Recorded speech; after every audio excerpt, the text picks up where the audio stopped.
Welcome back to week 2, 2023 of the Property Stat Show, brought to you by the absolutely awesome Lee Wainwright and the big lad from Grantham, Chris Watkin.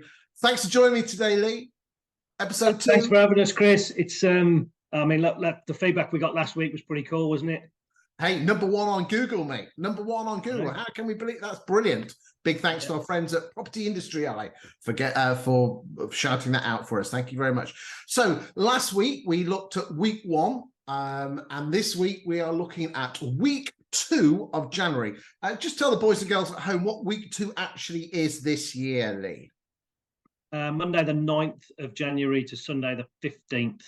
Okay, good stuff. So you might think, why was a couple of days delay? Well, the stats that we get, there's a little bit of a delay on the stats, but moving forward, we're going to try and move that one forward and get it to you slightly earlier in the week. So today is Friday the 20th. We're going to get this out at tea time, all being well, but in the following weeks, we're going to see if we can get it out a bit sooner. Right, Lee. Okay, so we had some lovely feedback. Should we just dive in and have a look at the stats? And just see where we are. How do you like the sound of that? And I know you have some magic stats as well, so just jump on in when you see something that you want something to say. I will do if you let me. All right, then, come on, then. Here we go. Right then, the stats are much more important than me and you, so let's get to the stats.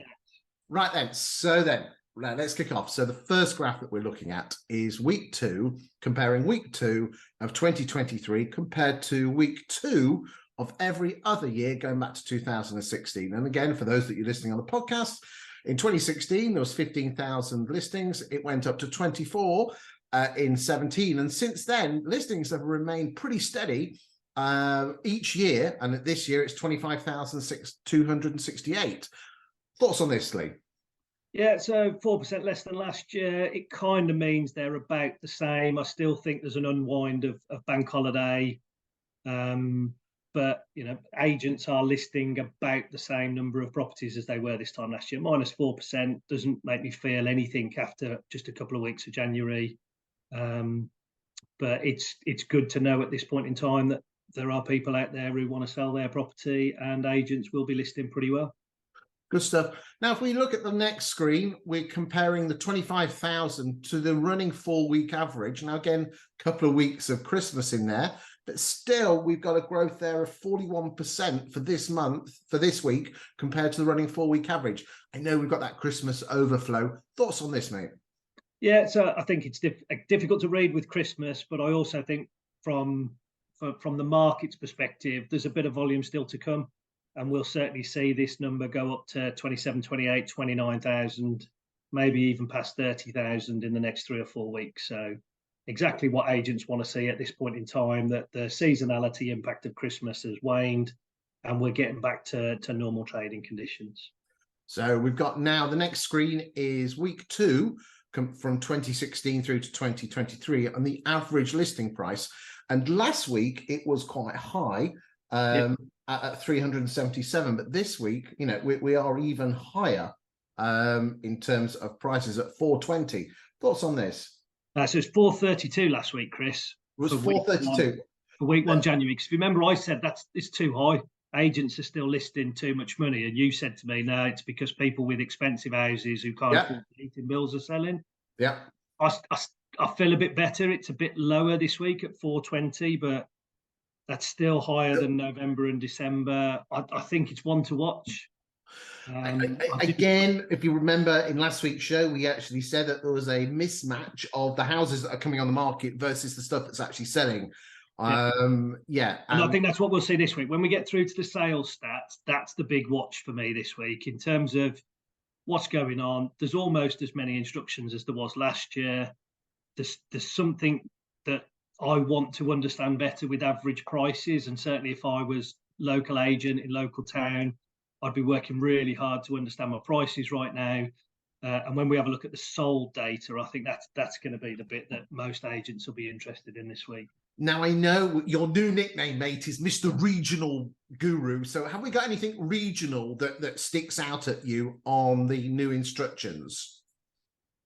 Was that later in when we're looking at price change? Yeah, so not particularly on listings or listing volumes, but the stuff I've got regionally I think is really interesting on the sold stuff. So we'll wait to the sold stuff then. But yeah, let's wait for the sold stuff. I'll try and do my own intro. I'll put my hand up like you tell me to. What you like? What you I'll put it up this way round now. No, go on. Go ahead. Right. Okay. You just jump in because, you know, it's all about the stats and it's about the people watching. It's not about us. Right. So you're happy to move on to price changes? Yeah. Right. Then let's move on to price changes. So number of price changes. If you recall last week, the number of price changes was 13,000. And this week it's 16,000 compared to, let's look at week 1, week 2 for the rest of the years. Last year it was 7,900. But again, it looks like the River Thames there, mate, didn't it? 8,000, 10,000, 7,000 in 18, 16,000 in 19. Thoughts on this? We just need an EastEnders bum, don't we? We do. I think pricing is super sensitive right now. We'll see that when we get to the sold stats. There's no surprise that the price change volume is as high as it is. And I think this is going to be a key feature of Q1 this year. I mean, if you were like running a national estate agency and you know, this surely would be food to your soul that your agents were working their stock. Yeah, definitely. But it's also about the value of those price reductions. It's a piece of work that you need to do really well. It's about the engagement with your vendors to make sure that that they don't feel beaten up to reduce their price and disappointed if it doesn't work. It's about genuine advice to home movers in a landscape that's different, and that's kind of why, you know, I'm really keen on the data within what we're sharing, Chris, because, you know, agents 2 weeks into this year, it is quite challenging to know what is happening. This information hopefully will help. Because sellers right now, they are in a very different market from the one that we were in this time last year. They're in a very different market to the one that we were in Q3, to the one we were in Q4. And I think this objectivity is super informative and helpful, and hopefully helps people poke their nose around what's going on within the geography that they're responsible for. If I'd got more offices with multiple locations, I would definitely be super interested in my branch's ability to get the price right at both the point of instruction and on price reductions and on that journey through instruction to completion for my customers.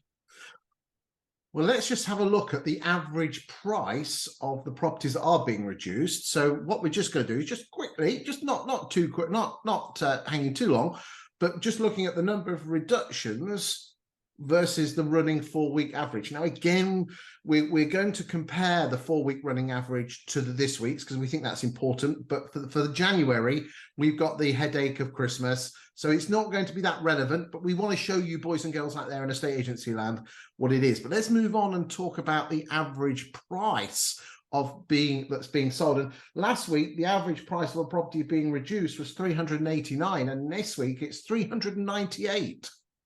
So the bigger stuff's coming down. Yeah, I think it makes such a big difference individually. I think what this does is kind of what I said on the last slide, Chris. You really need to understand pricing within the areas that you're looking for. There is something going on right now with their market conditions we've not been in for a while, and just understanding this within your local markets is really important. Right then, so should we hit with the sold numbers, which I can see are coming now, Chris? These are the ones that really drive home that price change piece. Let's move on. Right. Okay. So this graph here does say week 1. But the numbers itself are actually week 2. So obviously Excel spreadsheet has not moved that across. So you took the piss out of me last week with regard to my clip art. So you have a green card now to have a go at me about my. It's nice to know you didn't take it to heart, Chris. Kept me up at night, mate. Cold tears at 3 o'clock in the morning. Okay. Now, so initial impressions is comparing week 2, 16,000 sales. I mean, last week it was 9,700, but compared to the last 2 years of 21 and 26,000, those are not particularly good. Or are we saying 21 and 22 were weird years? Because if you compare it with 17, 18 and 19, where there was 17,000 sales, 15,000 sales, 17 and 18,000, it's very similar.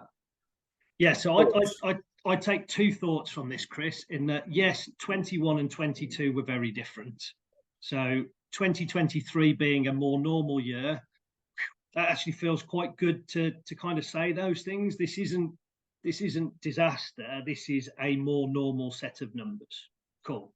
Feel pretty good about that. But actually, what this says is I've got different trading conditions from that I had 2 years ago.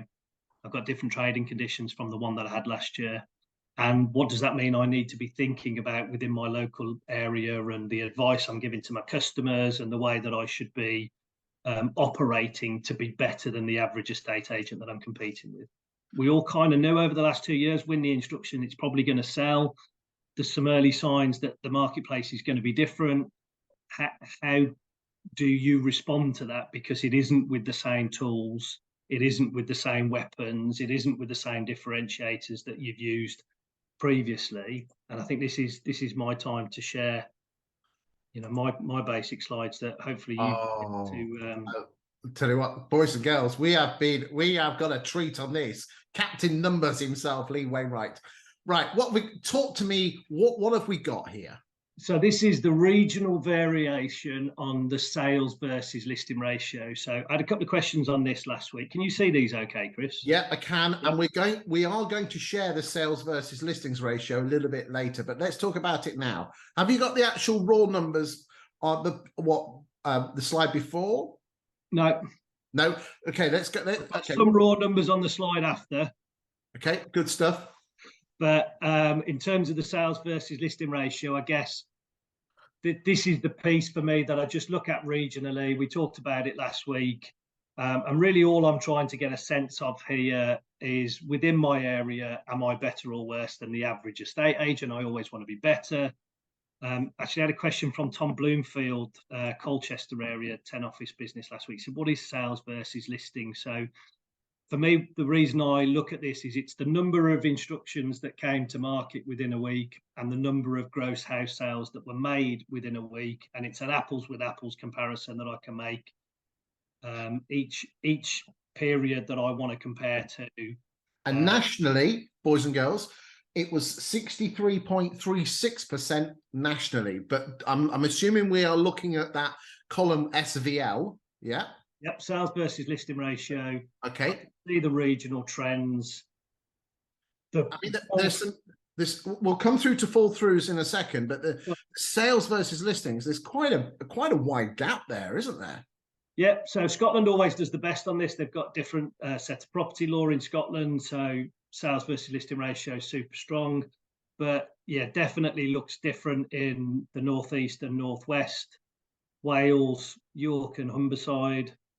There's some stronger results, but you've also then got, in London, only 39% sales versus listing ratio.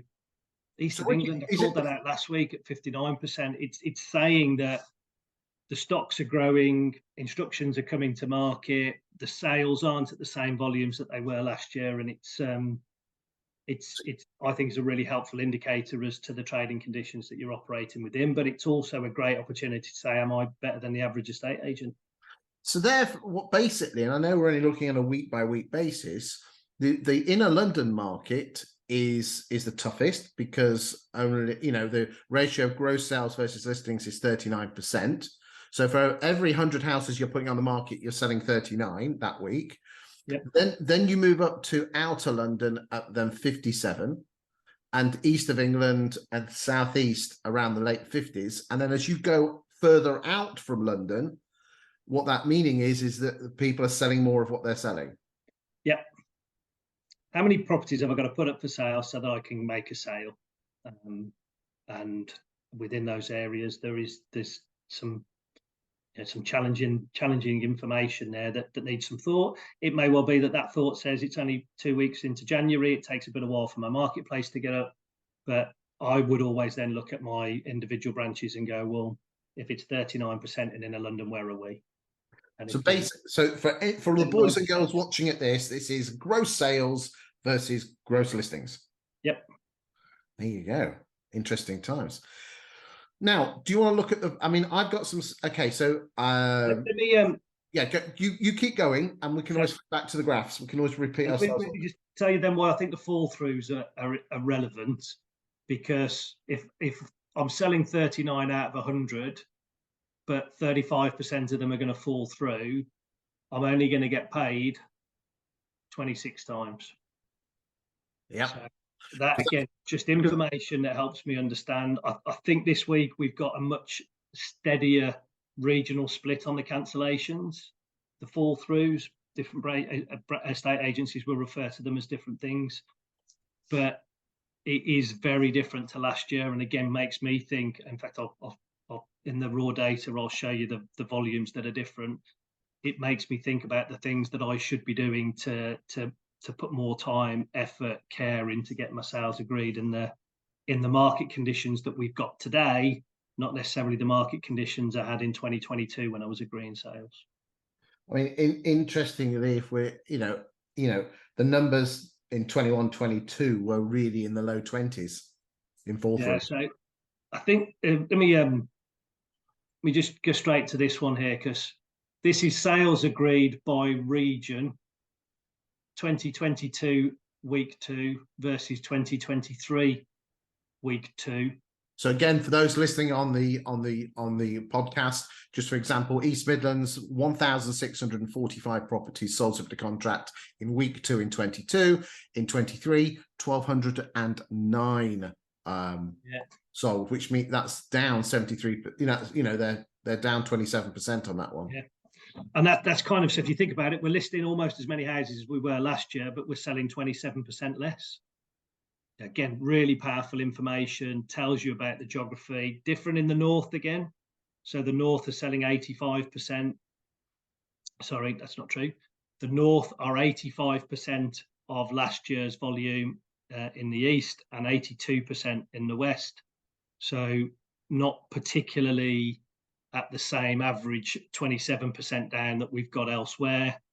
Inner London at 62% of the volume of sales they were doing before. So this isn't necessarily a market indicator now. This is about the volume of sales that I've made that I might be able to get paid on. Yep. If you then overlay those properties and take off the fall throughs, so in the East Midlands, 1,205 net sales in 2022, 781 sales in 2023. So gross sales less those cancellations. They're doing 35% less net sales than they were in the same period last year. And overall, the market is 34% fewer net sales. So does that mean they have to list more houses and sell more houses to earn the same amount of money then? So my starting position is, so the national total 10,400 net sales this year versus 15,875 last year. It's 5,400 fewer net sales.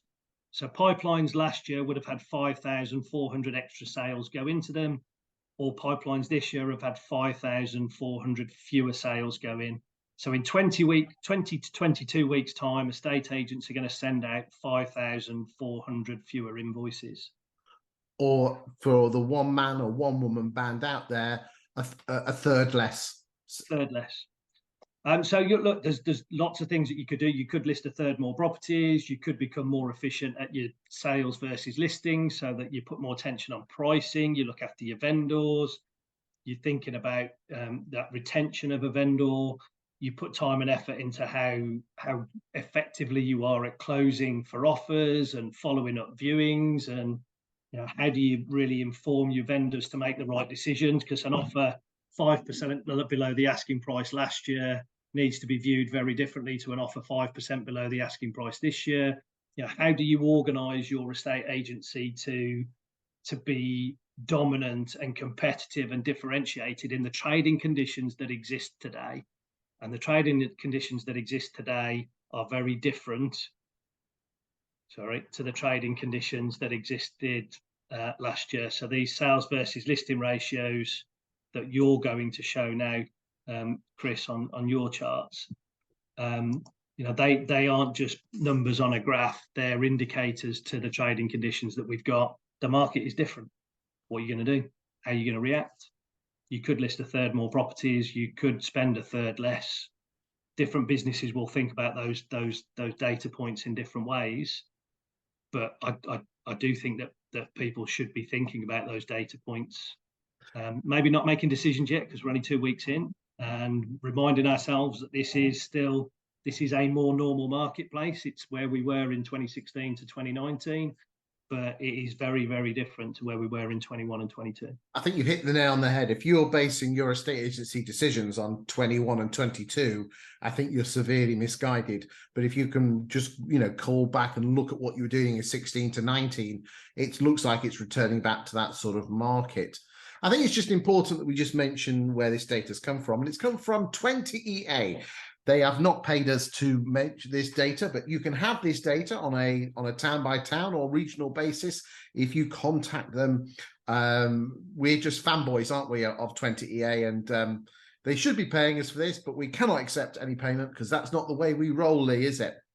That's all, mate. So we fell in love, isn't it? We fell in love because we both had this data, and you asked me what I did with it. I asked you what you did with it, and then we said, why don't more people find this data interesting? And I do think for some of the smaller agents, actually, it is quite expensive to. Let me rephrase that. Investing in getting data like this is difficult for a smaller independent agent, and actually just providing this commentary we think is a really helpful way to have to inform agents to do a better job for their customers. I mean, if you just focus on your town, if you just focus on your town and just have your town postcodes, you will, I mean, we have access to the national data. You don't need to spend that sort of money on that. But if you have to your town, I believe it's quite reasonable. But I must stress, we're not being paid to say this, and there's no commission or kickback from it. We're just fanboys. Right, let's carry on. Okay, just on that bit, Chris, the one thing I would say is I've seen some very good agents do this themselves just by the way they interrogate the market information that's available on Rightmove. The way that Zoopla's information is helpful, and I know there's other guys that do this as well. And Sprift have got some pretty good analysis. Spectra have got some pretty good analysis. We're sharing what we see because I think it's helpful and it stirs thoughts for agents. But if you're getting data in a particular way, then great. Just yeah. I think it's so important. You're absolutely nail on the head. But most estate agents, you know, they just judge themselves by their pipeline. But you've got to know what you're doing and what your competitors are doing and what's happening in the marketplace.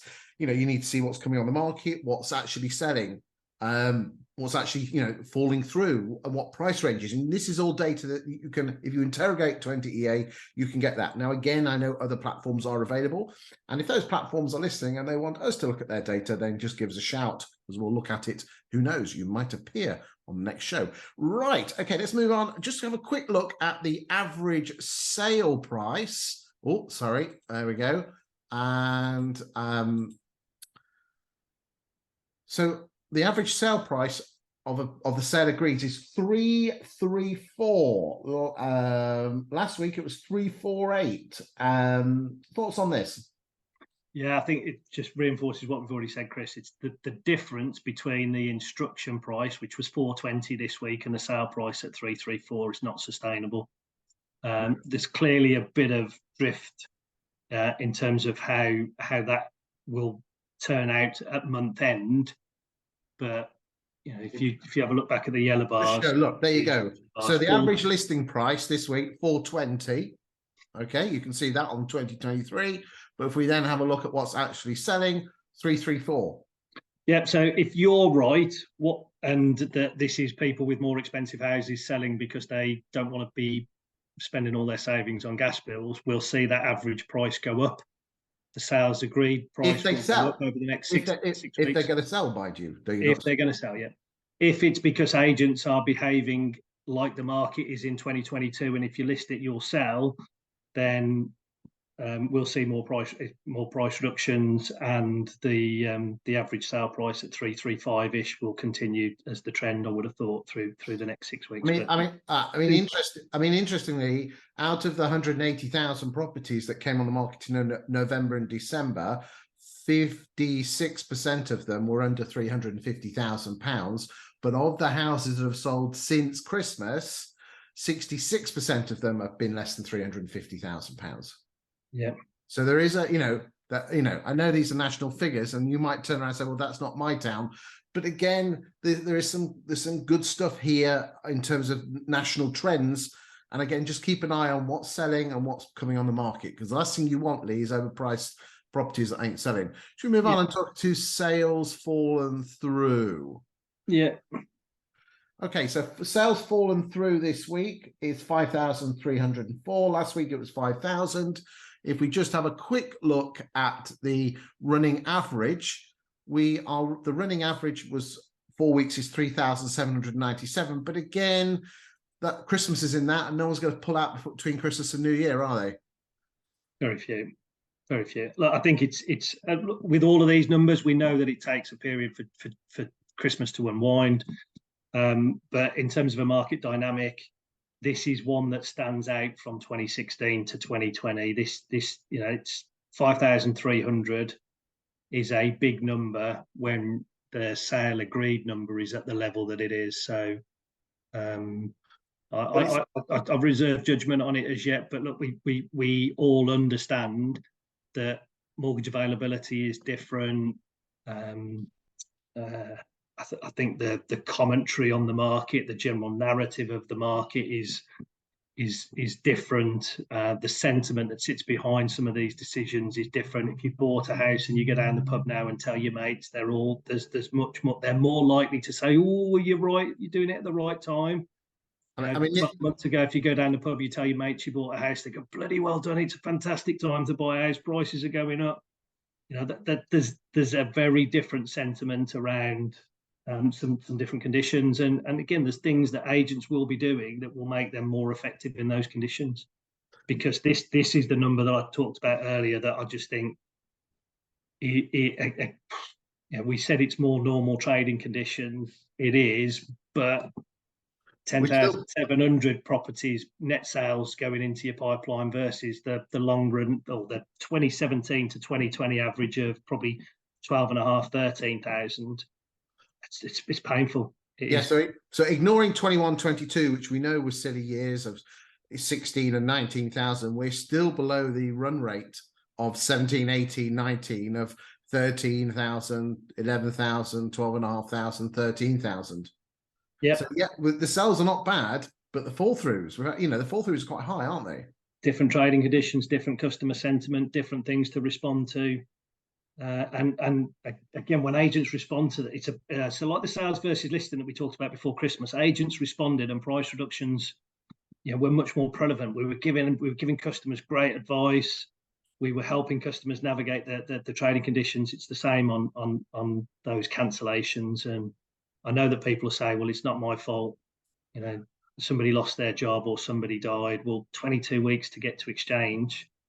If you can get it to exchange in 11, then you've got half a period for people to die, lose their job, get divorced, whatever it might be. So absolutely bang on. I must admit, I've been talking to a couple of sales progressors, and they reckon their sales time, they can get it from an average of 18 weeks down to 12. And I think, to be honest with you, we can all blame conveyancers and the system, but at the end of the day, if you've got good sales progression who's on it from day one, the valuer actually gets the solicitor instructed on day one, and doesn't wait, gets the pack ready, you can get it down to 12 weeks. It just actually needs you as a boss to think on, right, have I perfected this system?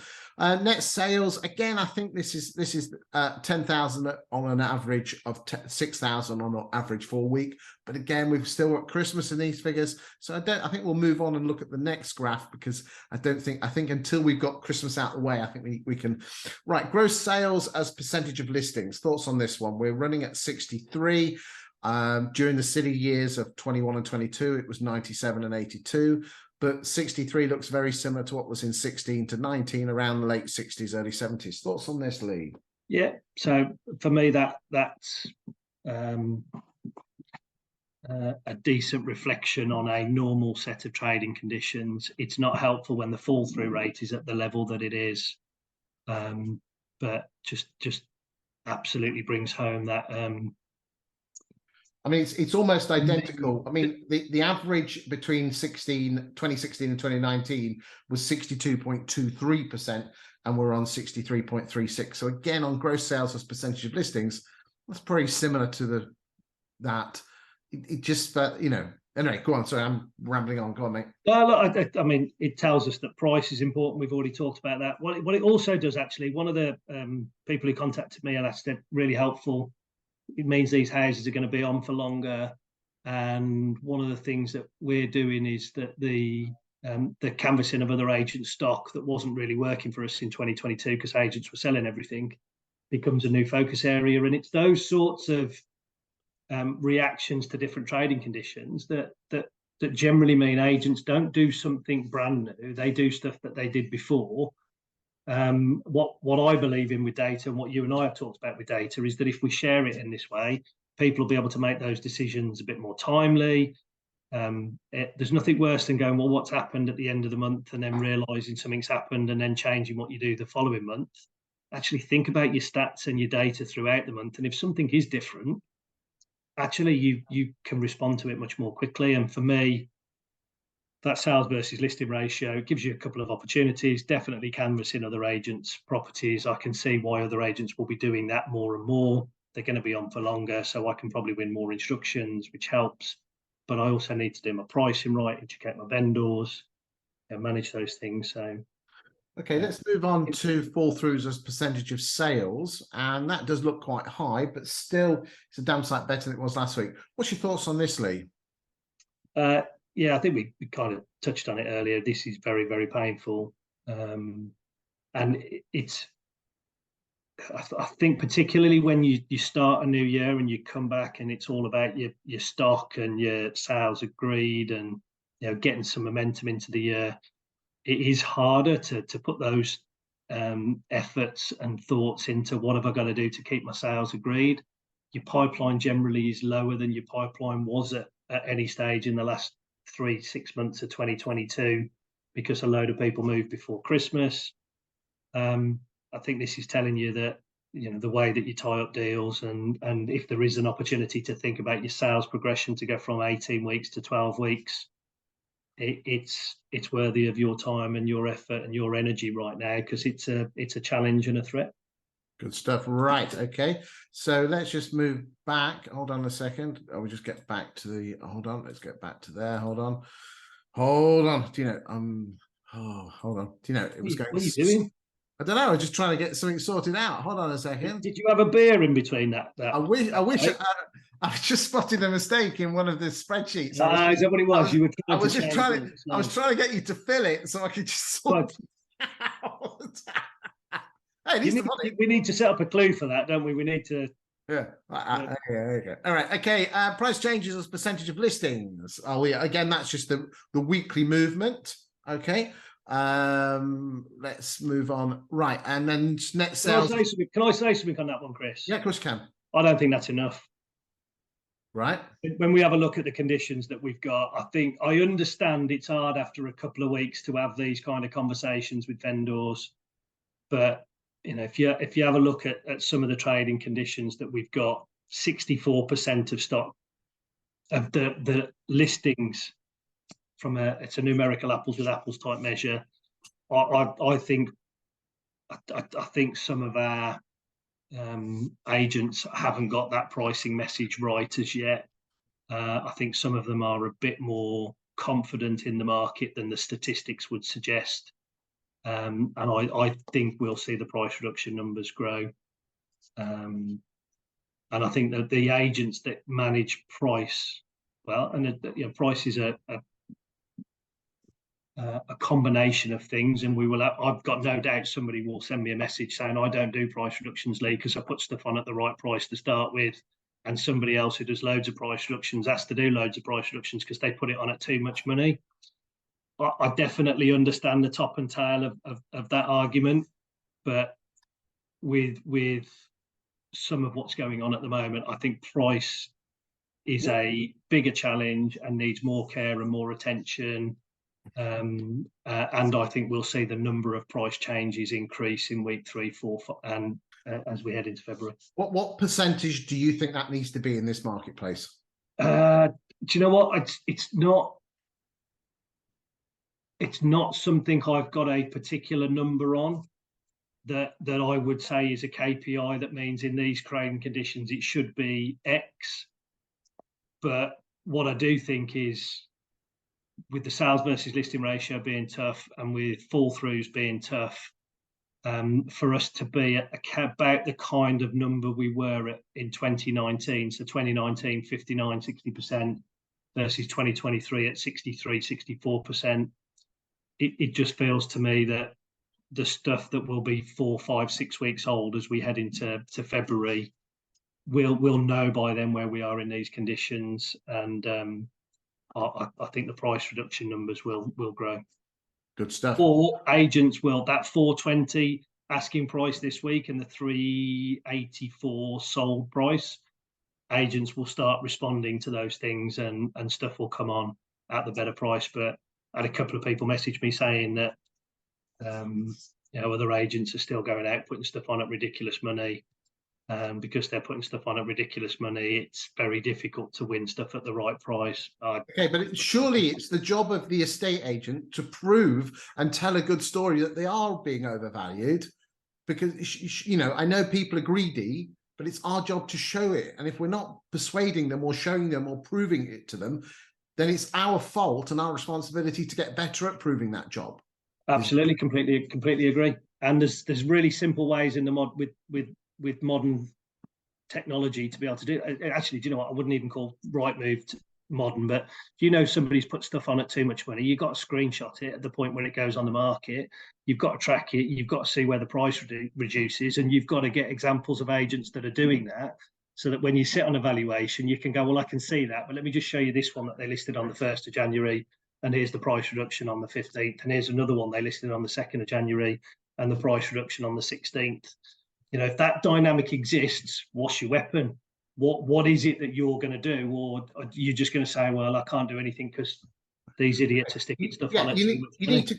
The human has two sides to the brain. You need to show it logic and emotion. So emotion is stories of Mrs. Miggins who lost out moving next to the bungalow to her daughter because she needed to move to Plymouth because she was too greedy. Okay, and then tell the story of how it basically messed their life up. And then you've got the fact. And again, in coming weeks, we're going to show you how 20EA can show you that basically for every 100 houses that you put on the market, how many you sell and exchange on, and how many your competitors are doing. I mean, again, we're not going to mention names today, but there are 2 huge estate agents in London, okay? And one of them exchanges on 27% of every houses that they put on the market, and the other one exchanges on knocking on the door of mid to late 50s. Now, if I was that other agent, I'd basically be saying, hey, you've got twice as chance to sell here, and here's the proof. And we're going to show you that, because that's what we're fanboys of 20EA. Sorry, right, yeah, I'm getting all excited. Right, have we looked at this one, mate?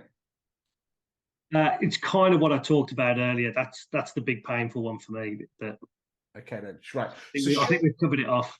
Good stuff. Shall we give them the bonus content, Lee? Market share. Everybody talks about market share. Right, okay. Well, before we talk about the market share, I've just got some the boys and girls at Brick and Logic have this platform which agents can do, and again, they've given me access to it to have a play with. But it has lots of heat maps and screens, produces reports, and it shows you, this is a heat map on gross yield, but you can go, and this is the best bit, I haven't got it on the screen here, you can go down to street level. Yeah. And you can actually see that. So do check them boys and girls out. Do not mention my name, because we don't get commission, we just love the bit. But I tell you what, let's save the best for the end, Lee. Market share. Here we go. Oh, look at this, mate. This is class in a glass. This is. We're going to start causing carnage here, aren't we? The plus button, mate. The plus button. I'm doing it. Make it bigger. Any bigger? I don't think I can go much bigger. No, that's about right. That's about right. You mentioned Mrs. Miggins, and I've got hungry now. Oh, Mrs. Miggins. Makes wonderful pies, Mrs. Miggins. What is your favourite pie, mate? Chicken and mushroom. Okay, then. That's a valid choice. I'm a steak and Stilton man, but there you go. But I also like a sense of humour, so you can't beat a homemade pucker pie. Hey!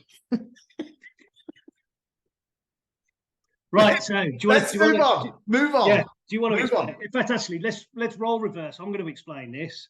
So this is market share quarterly since 2021. The last column that isn't highlighted is Q1 2023 that's building up. If it's in green, it's on the way up. If it's in red, it's on the way down. Then there's an amber light in between.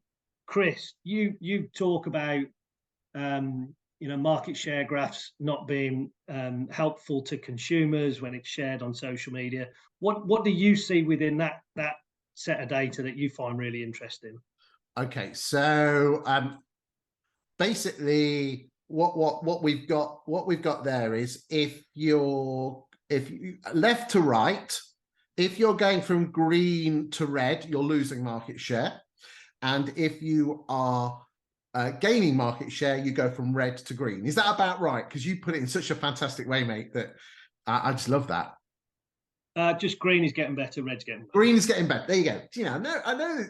So therefore, I mean, let's just have a quick look. Everyone else, okay. So these are the biggest 24 estate agents in the UK, and obviously the big bad boys are Connells, and again, we're not going to comment or call any estate agents. We're just looking at the pure hard facts. But Connells, as you can see, started off pretty well, got better, and then they've had a good Q4. But again, Q4, that's when they put all their houses on the market on Boxing Day, isn't it? All 9,000 of them. First of all, they're not the big bad boys. They're the biggest estate agent in the UK with the strongest market share. Well, there you go. So it's probably just a slip of the tongue. Because they do run a good ship. They're quietly competent, aren't they? And they're bloody competent. They're really good at what they do. But they're quiet at it. They don't come around waving their what's names or anything. They just get on with their job. Yeah, they definitely are focused on doing their job rather than telling people about it. Yeah. Good stuff. Purple Bricks, nothing really surprising there, but their market share is slipping. LSL, Purple Brick. I mean, again, LSL, which is your moves of this world. A little bit surprised that they're slipping there. Look, I think you're talking about good quality, big estate agency brands, but everybody's market share moves up and down, and it moves up and down depending upon your ability to deliver the quality of agency within a marketplace. So I think the everybody else column shows that actually the last couple of years, everybody else has seen their market share grow. I think in the last couple of years, the everybody else column, they've really changed the way that they deliver their estate agency services to compete with the threat in the marketplace of the onliners. And I think people have upped their game, and when they've gone better at things, they've seen their market share grow. I mean, if we'd have had a look at 2018 to 2019, when the onliners had got a bit of traction, that everybody else line was in a different place. And the bit that I find really telling about market share is that it doesn't really matter about trading. It doesn't matter about volumes in the market, whether interest rates are high or low. What it tells you is that compared to the average estate agent, you're either gaining or you're losing. And if you're losing, it's because you're not as competitive as the average estate agent in the conditions that you're in. And if you're gaining, you're better than the average estate agent in the conditions that you're in. And for me, that kind of ability to control your own destiny is why market share is the bit that people talk about all the time. But I also recognise that it isn't just about instructions. There will be agents that have got decent instructions at the moment that won't necessarily be putting them on at the right price. But I do know that this is super interesting for people, and I think the more that we can share, the more people will be able to ask us questions and talk about things that are relevant within their marketplaces. But sharing the data is a good debate. One thing that does shout out at me is look at the growth of EXP towards the bottom, where in 21 they were around 0.25% of the market, and now they're at 0.5%. So they're giving some, they're moving up the ranks. Not bad for a ragtag bunch of self-employed estate agents. Don't get me wrong, they're very, very good, but it's not as if they're a massive brand. It's lots of personal brands. And again, I know we've got the Q1 23 figures, but there's only a couple of weeks there. So again, you know, they're going to be all over the place, aren't they? But it's interesting. There's two ways that you can look at that. One, they are growing share within the areas that they were in 2021, or actually they're growing share because they're in more areas. So I think, yeah, again, they're clearly, you know, growing in terms of the volumes that they're doing. And I do think, Chris, you and I talking about some of the town splits on this stuff and the narrower, more localized geography will help people. But think of it, just showing people the stuff that we get access to and that we find interesting will hopefully generate debates that get people thinking about the quality of estate agency they deliver, which is what you and I are passionate about. If we can make life better for consumers because we're helping agents be more informed, then that's a good thing. And certainly going forward, it is our intention to pick towns or cities at random and just have a look at the marketplace of what's moving and shaking, which agents are moving up the ladder and which ones are moving down. We also intend to look at lettings data. That tends to be not as sexy, but we're intending to bring that into the show. And if you have a particular town that you want looking at, then you might want to drop Lee a message, give him a shout, or myself. And we will look at it and we will see if there's an interesting story that you can look at just to give you a guide. What do you want people to do, Lee, to get the most out of this from this show going forward? I'll tell you what I would do if I was watching it. I would definitely be screenshotting the data as we go through. So I know from a podcast perspective, lots of people will listen to this in the car on the way into work. Actually, just put it on the video as well when you get into your office and screenshot some of the data, and then just go and do a bit of research in your town. So, you know, what is your average price now? What was it 6 weeks ago? What's your brand's average listing price, average sale price? You know, those things shift, and I always encourage my branches to think about, well, what's the difference between your listing price and your sold price, and how do you use that to advise your vendors? Because there's times last year when it would have been 2, 3, 4% above. Actually, it looks like this year there's going to be times when it might be 8, 9, 10% below. So how do you help people stay ahead of that? What's your strategy from the consumer's perspective and advice? But then from estate agents in the UK, what's your weapons? You know, how are you going to differentiate? What's this information that you're going to get? And do you know what? If that moving period is a pain in the backside and 18 weeks is pissing you off and causing problems in your business, well, what are you going to do about it? You're going to go on Property Industry Eye and whinge when a conveyancer makes a comment, or are you going to find out what somebody else is doing that's got it down to 12? And you know, the likes of ASAP that are helping people, you know, go and talk to them. Even if you don't use them, just go and talk to them and think about that context of what am I going to do to make my business better. And I just think we're in a period. So when you and I talked about this, we're in this period where there's just data everywhere, but who's really helping estate agents have visibility of that data so that they can think about being experts in their geography and local towns? And we really struggle to find anybody that's doing it. So what I hope is that we'll present this data and people will find it interesting and they'll ask us questions like a number of people did last week. And actually we'll get people who want us to talk about particular towns. And I think by having a look at those individual towns, we'll share data that will make people think, well, I'm going to go and get that for my town. So right here, right now, what do I think it means? I don't think I'd make overly committed plans on pricing, but I would be all over it and wanting to understand it and keeping a very close eye on that in the next few weeks. I'd wanted to be getting my sales tied up properly and through to exchange of contracts. I'd want to be thinking about how we're closing down for offers at the ends of viewings and following up and getting feedback and staying in touch with people. I'd want to be thinking about how I retain my vendors. And then I'd be wanting to think about how do I empower the people in my branches to be bloody awesome in comparison with the average estate agent in the towns that we're competing with. Lee, how do people get hold of you if they want to send? I know I got some emails and so did you. How do people contact you if they want to pick your brain on this?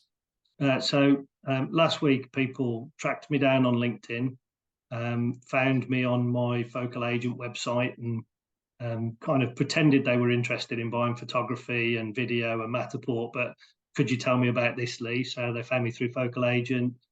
I'm happy that we share my mobile number, Chris, if there's a way to do that within the video. Just say it now if they're listening. If they're listening. 7767 454 188. Good stuff. My mobile number is 07950 147 572. If you've got towns that you particularly want to look at, then send us messages. If we get loads of towns, then we'll just have to take them as we come, and we'll look at the markets and see where things are doing. If you want to have something particular, or you want to pick our brains on, he's a lot cleverer than I am, because Lee is ex-boss of Countrywide in Big London and also the Midlands, and used to be UK chief of PB. So he's seen it all, and I doff my cap to your insight, Lee. You are truly amazing. Thank you for your time today. Thank you for watching it. That's the end of episode 2. We will do episode 3 next week. Damn good fun to do. They take a lot of hard work, but we hope you enjoy it and get something from it. So thanks very much, boys and girls, and thank you, Lee. Have a great weekend.